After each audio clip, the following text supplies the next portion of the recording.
A good day, everybody, and welcome to this Engaged Customer webinar together with our partners at Freshworks. And today we're going to be looking at the CX trends that will define 2021, a very, very important subject. My name is Steve Hurst. I'm the Editorial Director of Engaged Customer.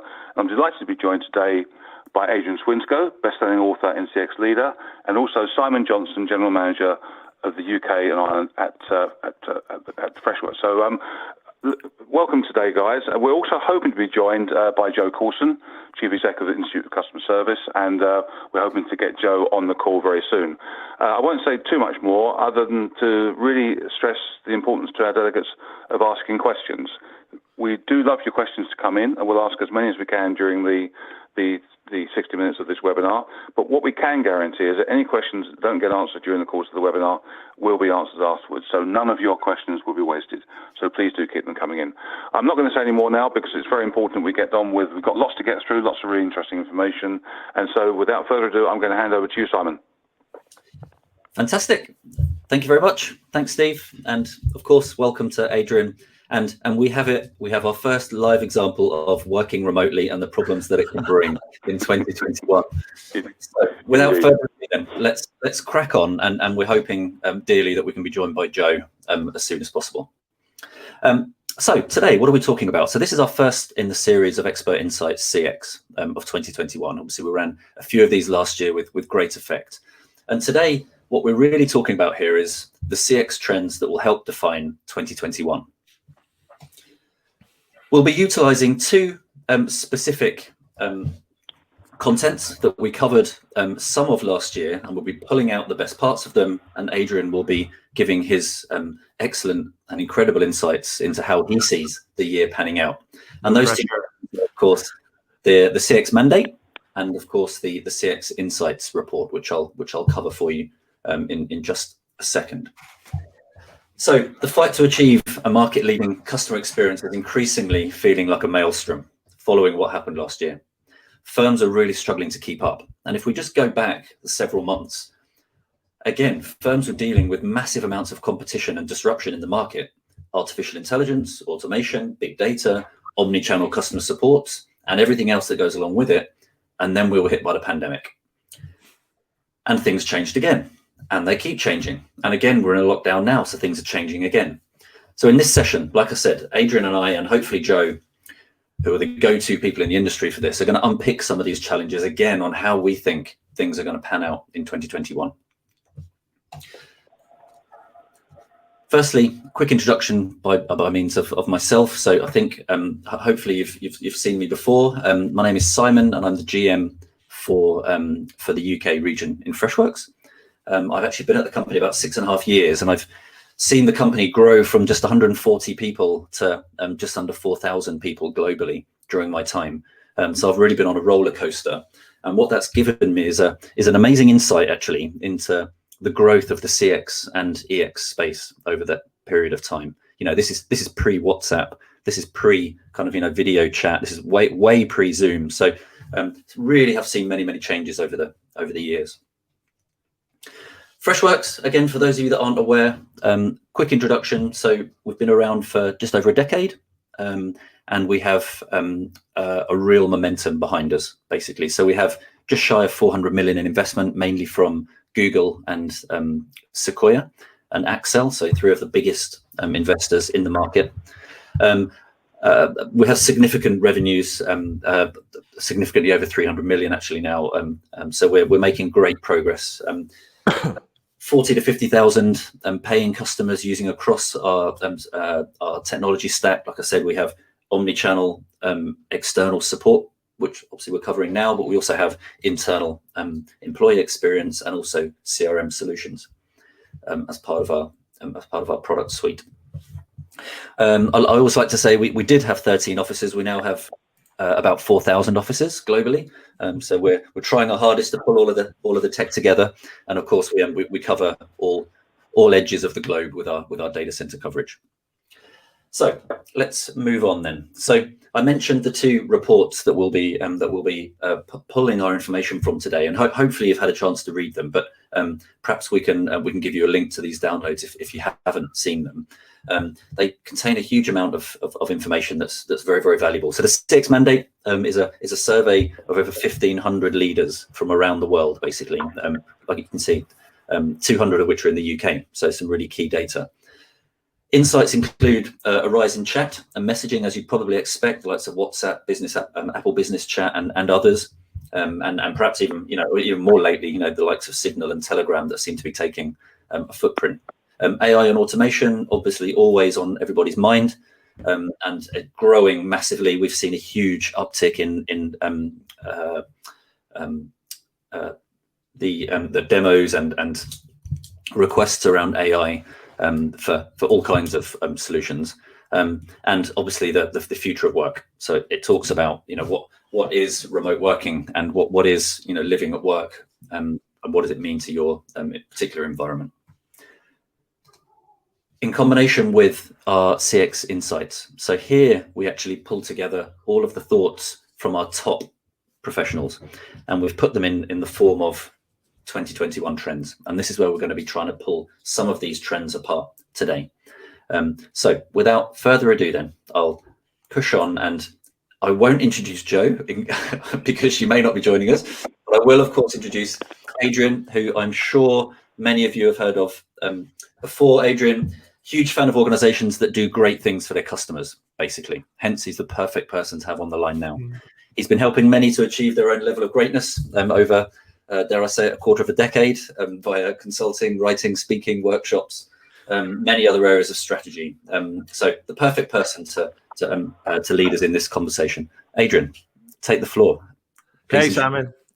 Thank you. I mean, yeah, when you put it in a quarter of a decade, it's like, wow, that's crazy, man. I mean, it's like I turned 50. So actually quarter of a century, not quarter of a decade. Thinking about it. Sorry, quarter of a century. I mean, I turned 50 last year. And I sort of embraced the idea that I'm entering into my 6th decade, which makes some people feel like the idea drains the blood from their face. But I guess, yeah, as you said, I love organizations that produce better outcomes for both their customers and their people. When I say people in the broadest sense, and I'm lucky enough to have been focused on this, researching and analyzing this sort of stuff for the last 12 or more years, is specifically kind of focusing on this. And I'm privileged to be able to advise many, to run workshops for others, and also to speak and write about all this sort of stuff. I'm lucky enough to be able to collaborate with people like yourselves on events like this, to be able to share some ideas and hopefully to try and nudge people to go off and do bigger and kind of better things. This is probably one of the things that people might have heard about most recently. I did this book called Punk CX, which was born out of, if you like, one, me being a fan of punk music, but also born out of my frustration around the lack of significant or material improvement in the delivery of better service and experience outcomes over the last couple of years.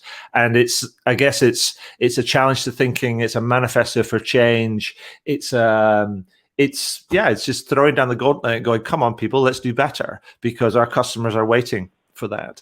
And so I'm happy to be here. What can I tell you? Great. Good. All right. Well, let's crack on then. I've got some great areas that I'd like to dig into today. So if we just sort of cast our minds back to the CX mandate, and I'll just give a couple of the pointers there. So one of them, one of the statements there that we proved was customer expectations have risen through the crisis. 69% increase in overall contact volume. So that's the first kind of port of call. Second one, budgets are also increasing. So we saw a 75% increase in budget compared to 2019. And then just the final piece there is CX in 2021 will be about agility. 63% increase in budget, like I said. So we're looking at more agile solutions. So just to kick us off then, I'm interested here to understand, what is the risk for organizations that haven't learned some of these lessons from last year? So I think the thing that we've got to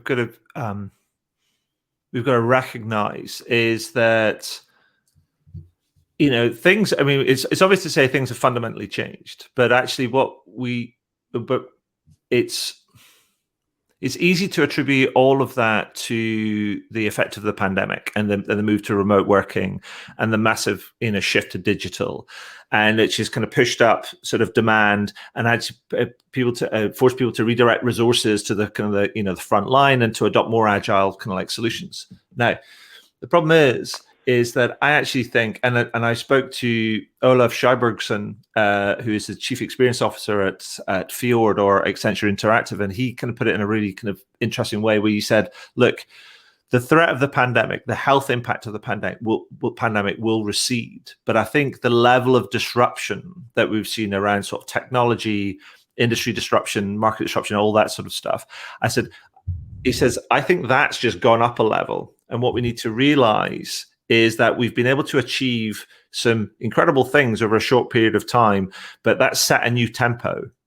And actually, if people don't recognize that we're now operating at that new tempo, a new way of kind of working, and then they almost settle back into their old ways of doing things, then there's a potential that they lose ground on their competitors. And that's if people if they're runners or they're cyclists or something, it's like when you go up to kind of like, if you increase your tempo and you can increase your speed and you go along and you get used to that sort of like speed, and then you drop down kind of to a slower speed and then try and pick up again, it's hard to recover that sort of level of energy and momentum. And I think that's the thing we need to really, really pay attention to. And it links to the whole agility idea, is that we don't necessarily need to be agile in terms of what we do. We also have to be agile of mind and realize that things have changed, and we need to get used to operating at a higher cadence because, one, the market demands it, and our customers are going to demand it. And so there's the real kind of risk. We cannot slack off. We just have to get used to a newer and higher cadence of change. Yeah, I agree. That's what I always try and say to my teams, actually. It's actually really hard to get momentum, but once you have it, it's very hard to get rid of. So it's a great thing to have. So I just want to touch upon one thing you're talking about there. What we learned in 2020 is that actually, the gap between differentiation of companies, has narrowed essentially. Mm-hmm. So we can't deliver that in-store kind of experience anymore. So how do firms go about trying to open up that gap of differentiation again, and possibly do it through service or something? What are your views there? Well, so I think the fundamentals are still there, and the fundamental challenges are still there. I have a poster in the background, that one there, if you can see it there, which is a green thing which got a heart on it, and it says basics underneath it. And what it means is that we need to recognize that the basics, being brilliant at the basics, is a hard thing to do, but it pays huge dividends. And we need to understand that actually many companies are not necessarily very good at it, right? Because it's hard, it takes time and discipline. And when I say basics, what I mean is that making things easy, making it easy for customers to interact with us, making it efficient, making it quick and responsive, and all those different sort of things. That's hard to get right all of the time, and I think that can be, it's not the route to differentiation, but it's the foundation upon which you build kind of differentiation and where you build trust and reliability. Because let's face it. See myself speaking. We will always go back. And you can see the video. Yeah. But unfortunately, no, we can hear you. You can hear you. We can hear you. Okay. Nope. Sorry, I can't hear you. So sorry. I'm so sorry, guys. Welcome, Joe, but she, unfortunately, we can hear her, but she can't hear us. Let's see if this is Katie, perhaps we can mute Joe just for a minute until we know that the audio is working. Yeah, great. So, Simon, what I was saying is that I think if companies, one, lean in on better understanding their customers and better understanding kind of what the basics are for them and being brilliant at them, that builds that foundation of trust and reliability, which underpins loyalty and retention and everything else. But it's also the foundation which we can build a big kind of house on, right? Yeah. If you don't have that, then we can't really go very far. You end up building a house of cards. Yeah, I agree. And that is exactly what I was thinking, actually. But once you've built that muscle, if you like, once you've built that momentum, actually what you need is leadership. And one of the things that perhaps we've perhaps neglected a little bit, or organizations have neglected, is how we deal with leaders during the pandemic and actually going into the new world. You know, the customer, the employee, the stakeholder kind of feels quite familiar to us. What are your views on how we improve the experience of leaders, basically? Yeah, so this is something that occurred to me. I mean, crumbs, it feels such a long time ago now, but I wrote something and it turned into a bit of an essay back in July about some of the things I was noticing. And there was this emergence of all these different domains, and within the experience domain, there was like subdivision of different things. Now, customer and employee experience is very familiar to us, and we know that good customer experience is facilitated by good employee experience and vice versa. We also know that the stakeholder experience is becoming increasingly important as customers, employees, and the broader society are looking to organizations to exercise agency on their behalf, to address some of the economic, societal, environmental kind of like challenges that we face. And that's all kind of fair enough and pretty kind of like, I think obvious. But the thing that struck me was this idea that we moved to this way of working that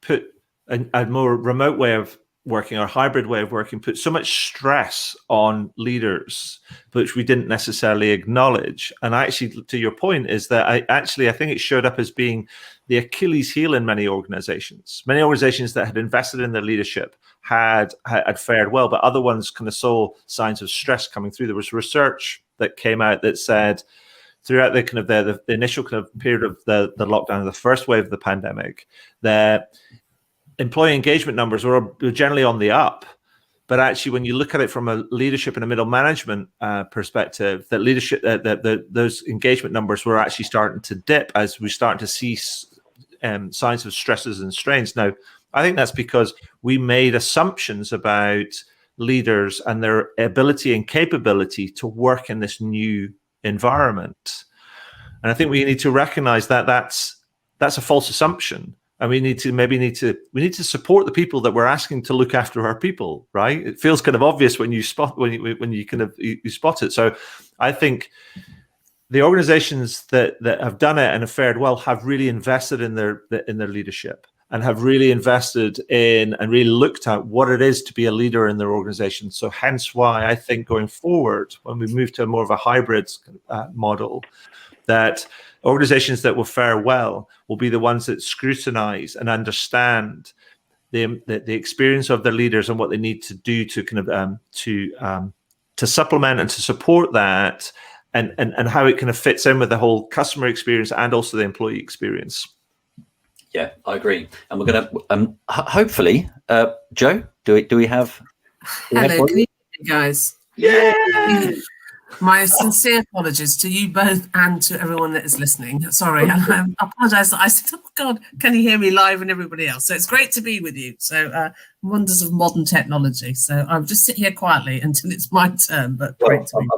I'm about to bring you into the conversation. So amazing. But just prior to that, for those of you that haven't met or heard of or seen Joe before, Joe is the voice of customer experience. So she brings a wealth of experience, especially when the mic is connected, brings a wealth of experience with the commercial sector, enabling her to really put customer service at the heart of the boardroom, and has been leading groups of all kinds, internal groups, working groups around customer engagement for many years now. Joe, do you want to just give a quick intro? Thank you, and brilliant to be with you. And I think I'm just listening to what you were saying there in terms of the whole kind of piece. I would say that the whole customer experience has never been more important than it is now. We're leading in such difficult and challenging times, and at the Institute, obviously, it's got the privilege of working with lots of organisations across a whole range of different industry sectors. And I would say that I'm really looking forward to this conversation this morning, And, we know that we're going to look at a whole host of different trends. I've got 9 that we're looking at the moment, and I know some we're going to talk a bit more about some of the green agenda. But absolutely, Adrian, I just concur with the link between the employee engagement, the customer satisfaction, and how important that is going to be, particularly when we are working in such a different and difficult and challenging landscape. The local, my most recent UK CSI shows us that customer satisfaction is falling again. And, the point, Adrian, that you said, initially customer satisfaction rose during the pandemic and now has fallen off. Absolutely, we see that. And that's a combination of consumers and customers becoming more frustrated and more challenged. But it is also a whole issue of around the fact that some organisations are not picking up the ball and running fast enough with it. So we've got a pretty challenging landscape that we're looking at the moment. Yeah, 100%. So if we just build on what Adrian was commenting there, in particular, we were talking about the actual experience of the leaders and how tricky it's been for leaders managing this very difficult period that we've been through, and it just got us thinking about. It got me personally thinking about projects that perhaps haven't gone well or have failed. Are often because the leader doesn't have the experience to be able to introduce a new product or a new technology stack. But it also got us thinking about the capability and skills gap, basically, Joe, that we seem to find ourselves in, given the acceleration of remote working and e-commerce that we've seen over the past 12 months. Have you got any opinion on how the pandemic's affected that and impacted capability and skills gap? I think there's a couple of things. This has brought huge opportunities, and I would say many of our members have achieved more in 2 weeks than they've probably done in 2 years. So, in terms of the appetite and the speed of change that we've actually had to cope with. And a lot of the bureaucracy and things which might have tied us up is not there. So that is really, really great to see that. But what it does mean is that we are always on, we're having to live in the here and now and respond, whilst also thinking about some of these bigger or longer term projects, which we're also trying to embed. Now that causes quite a lot of challenge because we've got lots of competing demands, lots of competing priorities. So it's not just about the skill set. I think there's a big thing about being able to be really clear about what are we trying to do? So what's our purpose? How, we can't do all of these things. So focus is really important for me. Which are the priorities that we're going to need to be taking forward, in the short term to medium term, and then which are the things that we're needing to build on in the longer piece. Going specifically to skills, though, Simon, which is what you asked about, I think we've got this challenge of the ability to be able to have absolutely a key focus on digital, but digital's moved. So what I mean by that is that we are now seeing, I think, three parts to this. And Simon, you and I have talked about this before. We're seeing transactional. So the ability to be able to, for me as a customer, to engage in this organization quite transactionally. So, booking tickets, ordering things. I don't need to speak to somebody. The whole kind of website design and build, as long as that's intuitive and well navigated and works, then actually that's a real positive. Then you've got the second sort of dimension, which is much more about an immersive age of technology and seeing, the whole kind of virtual experience. And we're starting to see that kind of grow. And then I think you've got the third piece, which is you are always going to need a human interaction. For certain things, that ability to be able to balance both the digital experience and the human experience.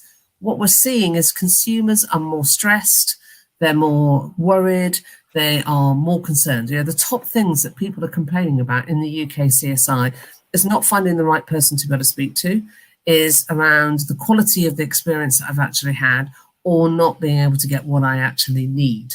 So there is still a really important part that the human being plays in this. And therefore, those skills need to be much higher order, much more around emotional intelligence, empathy, outreach, really listening hard.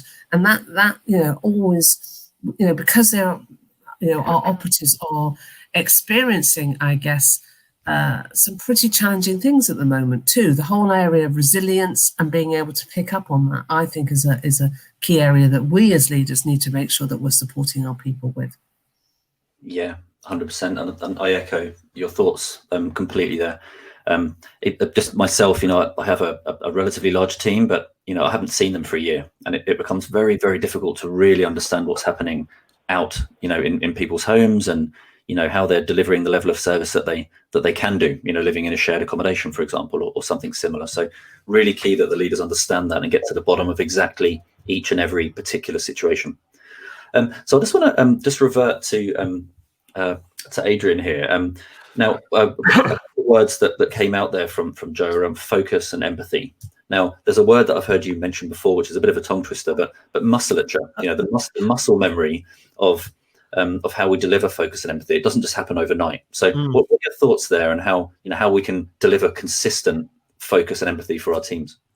Thank you, Simon. And I use this kind of term, empathetic musculature, as a thing that organizations need to do. And I did it just for you, Simon, because I knew you'd have problems kind of getting your tongue around it. And the reason why I've been talking about that, so we've seen the rises in sort of stress and anxiety from a customer perspective, and that's feeding through to kind of manifesting itself in this sort of the type of interactions that organizations are having to deal with. And so customers are saying, yeah, we want kind of more of this. So if there's a demand and a requirement for organizations to do that now, I use this term empathetic musculature to say to describe kind of the need, or the kind of what organizations need to do, because actually I want to make it bigger than just a reductive response that many organizations might take to a problem when they're faced with a problem. They go like, that means empathy. Therefore, we'll get a whole bunch of training. We'll put a bunch of people through a whole bunch of training courses. We'll tick a whole bunch of boxes and go, brilliant, we're empathetic. You're like, no, it has to be more than that. And I use the example that we talked about of like running a marathon, right? You don't just get up one morning and then you're a marathon runner. You get up and you decide you want to run a marathon. You pick a marathon that you want to run. Then you have to buy some equipment, and you have a training schedule, and you have a rest and nutrition schedule, and all these different things. You work towards it, because that's the kind of the framework that you need to create to be able to deliver on your kind of promise of being being a marathon runner. It's the same thing when it comes to empathy. We need to build a framework that's going to facilitate us being more empathetic. That's why I call it a musculature. So we need a strategy around empathy. It's like, does empathy kind of make sense for our organization? And if so, how so? What is the technology, the people, and the process kind of elements that need to go around that supports our people in being able to deliver on those empathetic sort of interactions, or deliver those empathetic kind of experiences. Now, that's not just about frontline people. That goes into everything: technology choice, design, kind of the words that we use in our website and our communications, all of these different things. And we also need to make sure we mirror that kind of like both inside our organization and also outside, because if we treat our employees with empathy, we're more likely to treat our customers with empathy as well. So it becomes like a two-sided kind of coin. Now, it's not easy for people, and it's a massive challenge, but I'm just kind of laying it out there and say, look, let's not fool ourselves into thinking that if we get a whole bunch of kind of like training kind of done, that we're going to snap our fingers and we're going to be these all-seeing, all-feeling kind of beings and be able to just do great. And so it's just laying out the challenge and saying it's bigger than that. We have to think about it more holistically. Yeah, I definitely agree with that. And it's a lot bigger than that. And it always gets me thinking about brand promise. We talk about companies delivering a brand promise, whatever that may mean. But it's clear that it doesn't just mean from a CX perspective. It's very much from an EX perspective, and how we can help our staff to be more empathetic with the situation at large, and also help our leaders to be more empathetic. So, Joe, just over to you then around this delivering brand promise question. What are the core elements, do you think, in actually delivering a brand promise? So again, sort of kind of building on some of the things we've already been talking about, I think the most fundamental thing, that's probably the most important thing, is being really clear. What does your organisation stand for? The purpose of the organisation, and having real clarity around what that is. Then thinking about, why is that relevant, to the audiences that we are serving? And then think about both the communication side, but the impact that you're looking to do. Many organizations measure activity rather than impact. So So when we talk about the brand promise, for me, it goes to the very heart of why this organization exists. What does it stand for? What does it want to be famous for? And therefore, how is it trying to deliver that to all of its stakeholders, to its employees, to wider stakeholders, and to the customer? And being really, I've said the word focus before, but I think this is really important. What are the things that you want to achieve? What do you stand for? Why is that important? So why is the relevance of that? And then also on top of that, thinking about, how am I going to measure that? So, and then you cascade that down throughout the whole of the organization. So my job is this. How does my job connect to that purpose? How does my job connect to our stakeholders? How does my job connect to colleagues? How does my job connect to delivering for the customer? So the brand promise for me is the very heart. It's what you said before. It's our tone. It's our comms. It's how we behave. It's how we do things around here. And actually, it should be able to be seen externally and internally. So we talk a lot about values. And I always get a bit frustrated when organizations have different internal values to external values. They should be the same. They're the same thing. And also when people have something like integrity as a value, that's not a value. That's just how we do things around here. So choosing values that represent you as an organization to help you to deliver that brand promise and think about that through. So it's a behavior and it's a function, if that makes sense. Yeah, exactly. Just again, just thinking out loud here. We hear a lot about brand promise linked very closely to sustainability and the green agenda and how companies are looking at this going forward. Do you have any thoughts there on how companies can perhaps do better to help customers making green or sustainable choices? Absolutely, and we've just done a piece of research on the whole green agenda, and I thought this was really interesting. So the top line things that we've seen is that the green agenda has been with us some time now. But what the pandemic has done is it's accelerated some of these things. So what customers are saying, it's about 20% of customers are saying that they will only now buy a product from an organization that is really demonstrating green credentials. Now, this is not greenwashing. This is not a CSR initiative. This has to be alive as part of the proposition. So thinking about the product or the service and actually being able to say, here you go, this is how we're bringing this alive. Over 55% of customers that we talked to were saying that they thought in the next 5 years, this would be one of the key reasons that they actually traded with an organization or they bought from an organization. So the green agenda has become much more important. But to give you a real live example, we were talking to a very large insurance company, and they were saying that when they do repairs, so car repairs, accident repairs, they now give the customer a choice. They either say to the customer, do you want brand new products or services, new parts, or do you want recycled parts? There's no difference in pricing, but actually what they're seeing is a growing trend to people saying, actually, I want to try and do the right thing here, so therefore I'm going to take the recycled parts. So for me, I think the interesting thing, Simon, is that most customers that we're talking to now want to be better at being green. They see that as a core part of what they're doing. So where organizations, as part of their proposition, are really thinking about how do we enable this, this product, this part of our service delivery to be genuinely green, and talk about that so that the customer can actually feel that and sense that. That is a definite growing requirement, not just a trend, a growing requirement. Yeah, agreed. And how do we, back to this question around leadership, because ultimately this is where it needs to come from. But how can organizations get better at perhaps educating and helping their leaders to deliver these sorts of messages?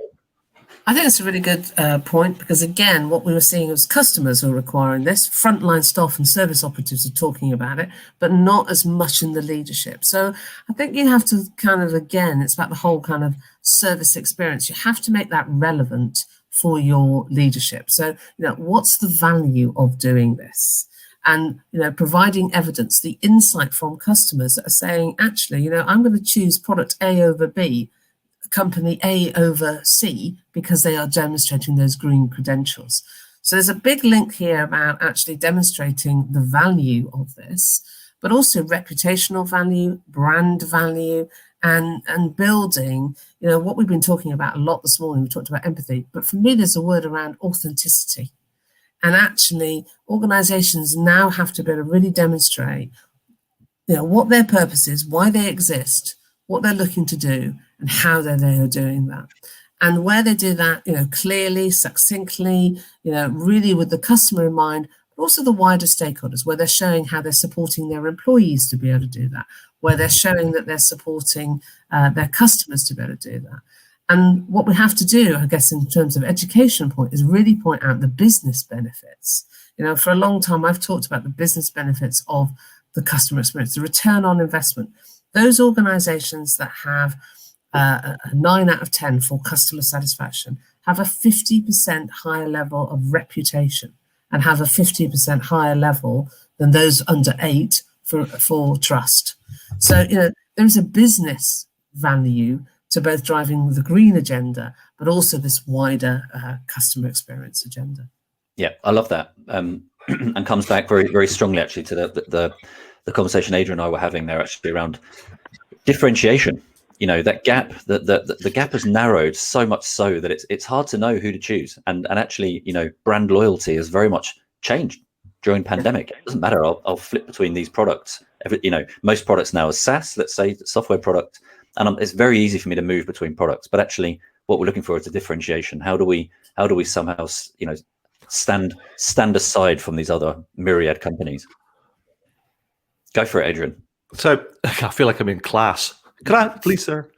I think to that point, but I think the interesting thing about differentiation is that we need to pay attention to all of the small things, because all of the small things throughout the chain, throughout that journey, throughout that experience, are the things that make a difference. That could be, I wrote about something a few weeks ago. I was talking about panning for gold, as it were, amongst all these kind of insights and things.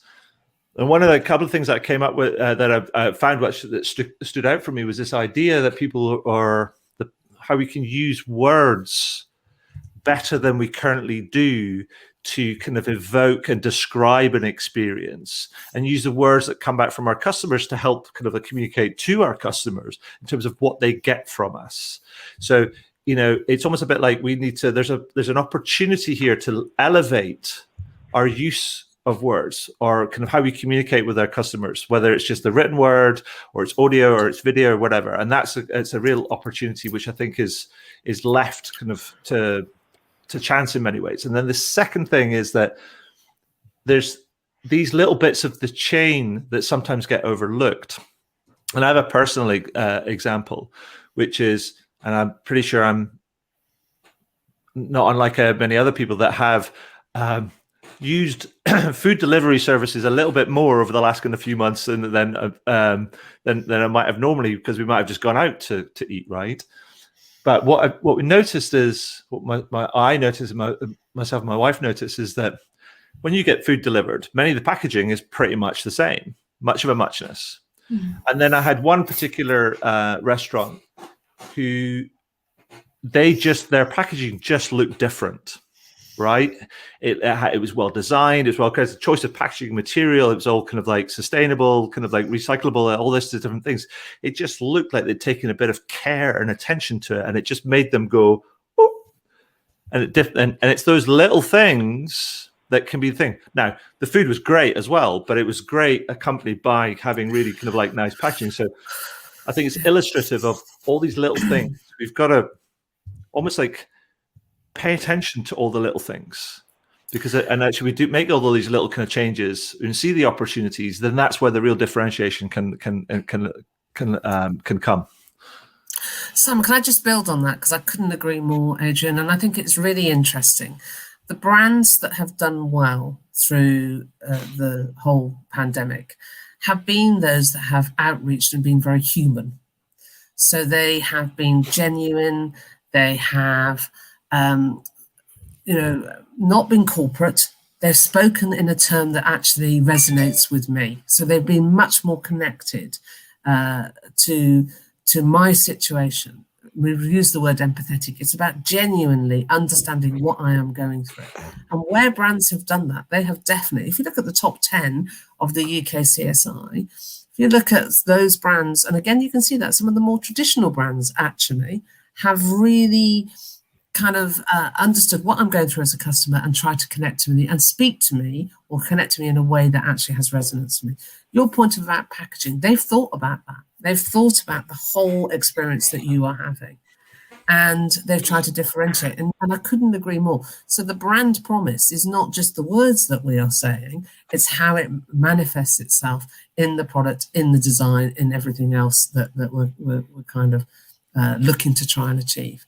And the other thing I would say is that what we, I guess, have learned is where organisations during this time have tried to service, so they've provided knowledge or advice or support rather than sold to me, those are the organisations that have done well, because I feel that they are on my side. I feel that they, comprehend the fact that life is running around, we're not able to connect with our systems. We've got kids in the background. We've got all of this kind of complex, crazy world we're living in. And those brands that have actually said, it's okay, I'm on your side, I'm supporting you, this is the advice, those are the ones that have done well in the UK CSI, and those are the ones that will be here in the future.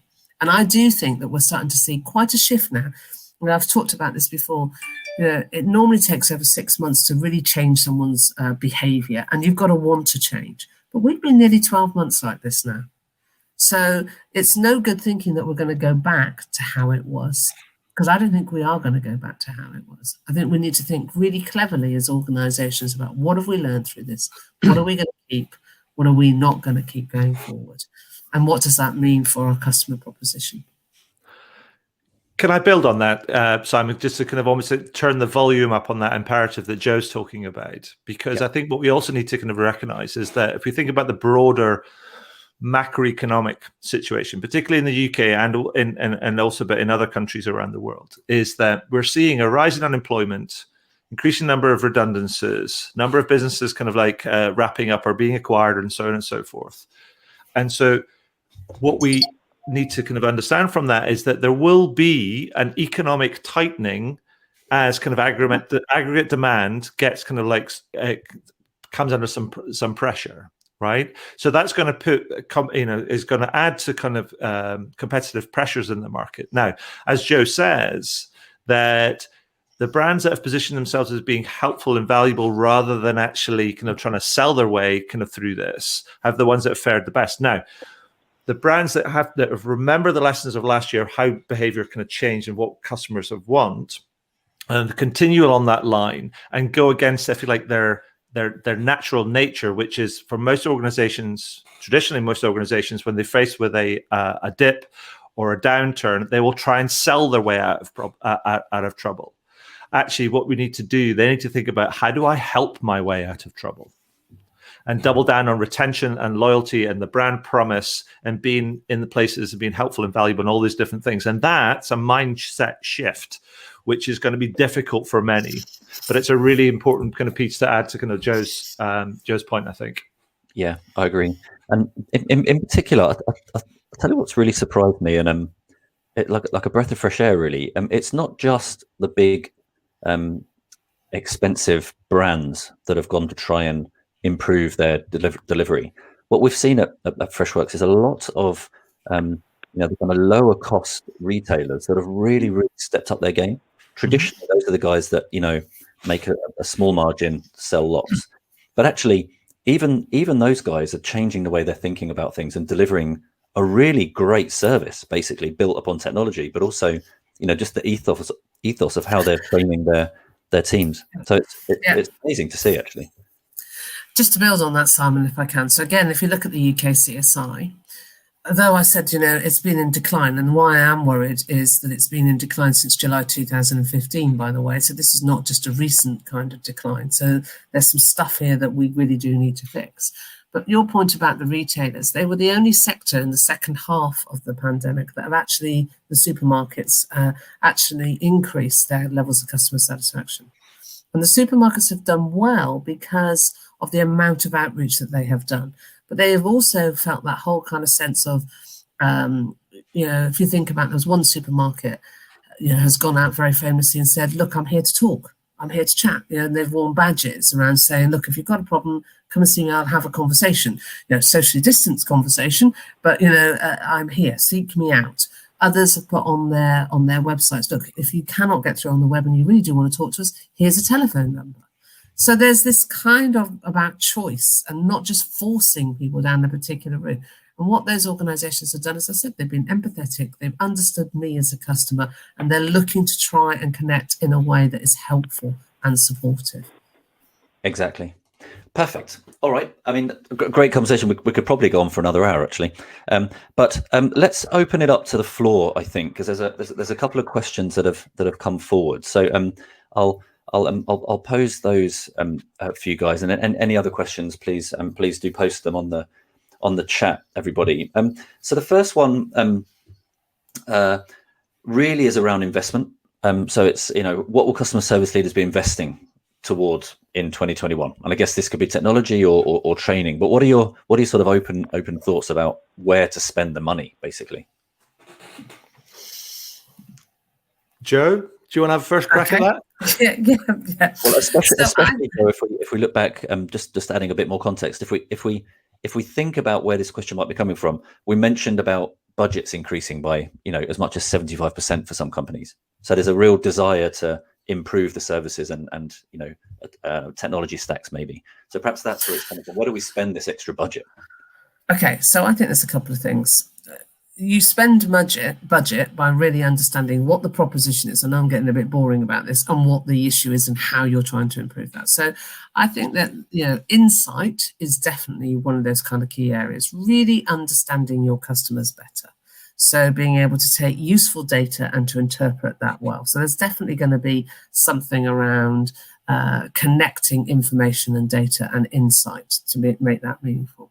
Secondly, and you've already talked about this, but training and developing our people to be able to respond proactively to customers' needs, to be able to actually anticipate some of these particular challenges, I think is another kind of key area. And also to help them to deal with, we've got a customer base that are probably, and again, sadly, our research is showing that, which is why we did the Service with Respect campaign and really talking about that we've got some customers that are more stressed, therefore having people being able to deal with more challenging customer situations. So training and development and helping people to deal with more difficult situations is definitely a second area. And then I think the third area, which is around the tech, but being agile. So that ability to be able to kind of test things in the moment and to be able to move those things forward. So for me, insight, human training, if you like, and development, really understanding and building on some of the softer skills that we've talked about. And then the third area around our IT. One thing I will say is that, again, when you look at our research, people getting it right first time is critical because we're wasting too much money. And this is back to the productivity conversation and the ROI conversation.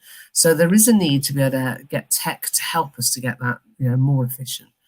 But also what I remember as a customer is how you made me feel. So what Adrian talked about in his packaging was how you made him feel. It felt, so there's a real need, I think, for both sides of this. And investment needs to be in those three areas would be my response. Great. Adrian, anything to add on the investment side of things? Yeah, I would say that this was an area that needed more investment anyway, but I think it facilitates what Joe's talking about. And I would say that we need to not just the training on our kind of people, we also need to invest in intelligent knowledge bases that connect the expertise and all our kind of people's kind of heads, and so we can distribute that knowledge across the organization, whether that's when everybody is back on site or they're kind of like remote or there's a hybrid of the two. We need to develop that connective tissue and do that in an intelligent and interactive kind of way. And the second thing that I would suggest is that even though we're kind of here, and this is a problem that's it's become almost perennial, but I think we need to do something about it. And now is that the opportunity, given we've reached this kind of higher level of cadence when it comes to change, is that we really need to respect people's time. It's still not acceptable to, just because demand has gone up, to expect a customer to wait for an hour or so in a phone queue. So here's the things that I would like to kind of like see. We've talked about it a lot. It's like, why don't we kind of improve things like IVRs, which give people queue numbers that are, to Joe's point, be authentic, be upfront, be honest. If you say we're really busy right now, well, then tell me how busy you are.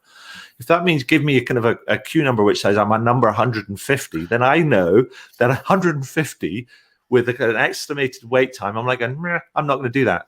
But then give me another option which goes, if I can press 5, which requests a callback, or kind of sends a message which said, kind of, I can leave a message. My name's Adrian. Here's my phone number. Please call me back about this. And then that they switch an inbound service kind of operation into an inbound and outbound service operation that is more in tune with what customers kind of like want and respects our time, and also helps manage demand. To me, I think those things would be brilliant.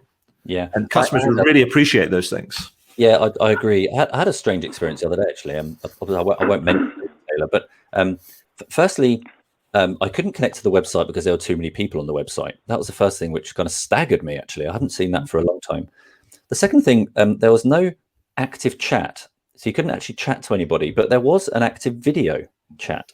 So there was no way for me to actually contact the services team. The number wasn't working, but there was a way for me to have a one-to-one, highly, personable conversation with somebody actually in the shop.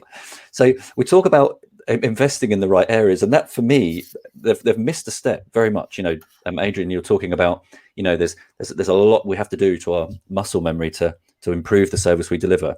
But it just felt to me like this retailer had gone and invested right for the top end technology, when actually it was the smaller bits that were really needed. And Simon, just to build on that too, I think there's a tolerance to certain things too. So if I've gone onto the website, our general sense is that, if you've encouraged me to go to the website, it needs to be quick and easy, because that's the purpose of it being through that connection. So when I'm told you are 20 in a live chat queue, well, that irritates me, because I'm sitting there thinking, but I've actually gone through this route because you won't allow me to choose other routes for it. So actually, you should be responsive. And it goes to Adrian's point of around, I do think that we've talked about this morning. I do think that, many organizations have done fabulous things, and their people are working incredibly hard to be able to deliver this. But where we write, as you can imagine, because of COVID, we're having these sorts of problems. That now, after 10, 11 months, is a bit of a red rag to a bull, because people are going, hang on a second, you've had 10 months to sort this out. I was empathetic in the first 3 months, but now we're at 10 months. So again, this comes back to, what are you trying to communicate? Being authentic, but don't just put a bland statement of because of COVID. Say, this is a particular issue or challenge that we're having at the moment. Or, why not be honest and say, I've got 20% of my staff poorly. Or this is, try again. This is about this honest dialogue that you need to actually build. The funny thing is, and just to end that story, having been connected to this guy walking around the store, which was probably the first time it's actually happened to me, which is a great service. He then told me that I needed to contact the customer services line. I took the phone number, called the services line, and was told that it was no longer operational because of COVID. So we came full circle and didn't take advantage of the actual technology. So I hear what you're saying. Right, we've got a couple more questions, and we've got a few minutes remaining. So the first one is from Aidan, and very simply, he's asking, how should we change the way we deal with negative customer experiences during the current climate? Who wants to take that one first? I'm quite happy to, Adrian. Yeah, go for it, Joe. Why not? Yeah. So for me, most people want to be heard and listened to. So I think there's a good way of picking up the phone or responding in a way that they have asked to be responded. So rather than pushing people down a particular route, yes, you might want to get that information in that piece, but pick up the phone, have that conversation, have that try and outreach in a way that the customer actually wants to be listened to. So there's about listening, there's about responding in an appropriate way. There's about keeping calm, and there's about trying to get all of those kind of facts. But I would say, see this as a priority. Often most people, a complaint only becomes a complaint because we often haven't been able to get to it fast enough or to deal with it. And then think about that feedback that you are getting and see how you can actually do something with that feedback or that complaint. Too often we treat it as a recovery issue, not as a bigger opportunity to change an issue or problem that's a systemic issue. Can I just say that, because that's something similar to something I've been talking about kind of lately. And when the first time I said it out loud or in a public sort of forum, people looked at me with very raised eyebrows. They were like, because I said, what would it take to make our complaints procedure something that we celebrate?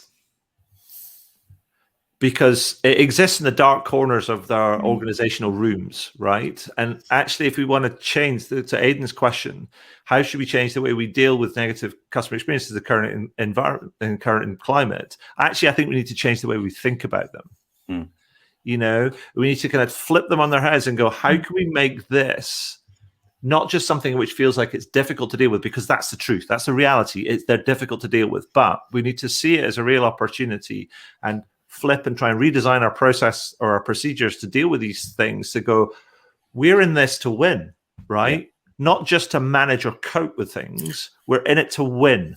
We're in it to try and make the customer who's come to talk to us kind of like feel like a superhero, and that we're thankful that they come to talk to us, sort of thing. So we need to have to completely explode our thinking and re-engineer our kind of the way we think about this sort of like stuff, because only if we do that, we'll be able to kind of do the things as Joe was talking about, is to achieve that real recovery, rather than just going, I'm going to put a sticking plaster on that and hopefully you go away and never come back. Well, we deal with that in the sales world in a certain way as well, actually. We always say we either win or we learn. And we try and solve that by, rather than having like a loss analysis session or something, which actually has got quite negative connotations, we actually have a lessons learned session. And in a similar way to receiving complaints, let's learn what's happened here, take these top complaints and then deal with them one by one. Maybe we solve it through an automation, or maybe we actually solve it through, more of the human touch. Doesn't matter, but we have to be clear, what are these weaknesses or these complaints that are coming in that we need to bridge and improve. So just one more very, very quick question. And this is from Carlos, and then we'll have to switch off, I think. So the question is, with multiple projects to improve CX, often we have the age-old dilemma of choosing between a fast delivery or at low cost versus a higher ROI, basically, in the long run. Any advice about short-term versus long-term projects when dealing with improved CX?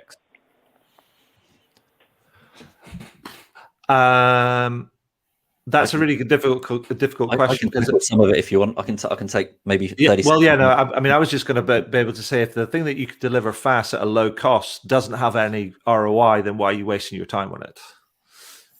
Yeah. I would say prioritization. So be clear about what you'll go back to, purpose, what you're trying to do. Really work out why that's a bit of a challenge. Work out how much it's costing you in terms of probably doing a workaround at the moment, because what you're talking about is the up cost. But actually what you need to think about from a productivity point of view, while you are living with the problem that's an issue or a challenge, so the system that you're working with, and working all those workarounds, that's costing you quite a lot of money. So there's the opportunity cost here as well. So, I think there is a kind of a need to be able to deal with and be responsive, but at the same time, you need to be thinking about how you're going to address that problem, because actually there's a bigger cost that you're having. While you're constantly doing recovery, you're not building your business. You're not thinking about developing those propositions in the right way. So the trade-off for me is, how long are we talking about? You almost need to do both, I guess, is what we're saying. So an immediate response, yes, but don't make that expensive. But at the same time, you need to be working on, okay, why is this issue constantly happening? And how can we resolve that issue? If that's a longer term investment, what will that do for the business? So back to why you need to convince the powers to be. Well, yeah, but we'll improve our efficiency and our effectiveness by 20% if we do this. Or so it's, for me, it's like kind of, I know it sounds a bit odd, but riding both. So the immediate, but also at the same time, keep thinking about how does it solve that problem underneath. Yeah, agreed. And it actually links very closely to Aidan's question and your responses before. You know, where are the gaps? Go out, ask your customers, ask for their feedback. What's the actual situation with how we're portraying ourselves, and then tackle it one by one. And I would always be an advocate of taking an agile approach. Don't go and stick the biggest, most expensive CRM on top of it and expect it to work. Go and just have a look, experiment, run some POCs. You know, use your customers. You know, question. You know, try and show that you're working on it and trying to improve things, and that will be appreciated across your consumer base for sure. Perfect. Listen, we've unfortunately run out of time. I'm not quite sure where the last hour has gone, but it's flown by. So without further ado, Adrian and Joe, it's been an absolute pleasure as ever. Thank you very much, and I'll hand back to Steve. Thank you. Thanks all. Thanks, Joe, Simon, and Adrian. Really good session. And as you said, quite rightly there, Simon, the hour went very, very quickly. So we are up on our hour now. Some great questions have come in from our audience and for our delegates. And just to reiterate what I said at the top of the show, any questions we haven't had a chance to answer during this hour will be answered afterwards. So none of your questions are wasted, and they're always valued. So it just remains for me to thank you, all three of you again. A great triumvirate, I think. And the use of musculature, Adrian, have I said that correctly? Yes. Musculature, is that right? Or Musculature. Musculature, great word. So thanks to Freshworks for sponsoring today. Thanks Simon, Joe and Adrian once again. And thanks to our delegates. And everyone, please do take care and stay safe. Thank you. Thank you. And apologies for lateness. Thank you. Thanks everyone. Bye-bye. Bye.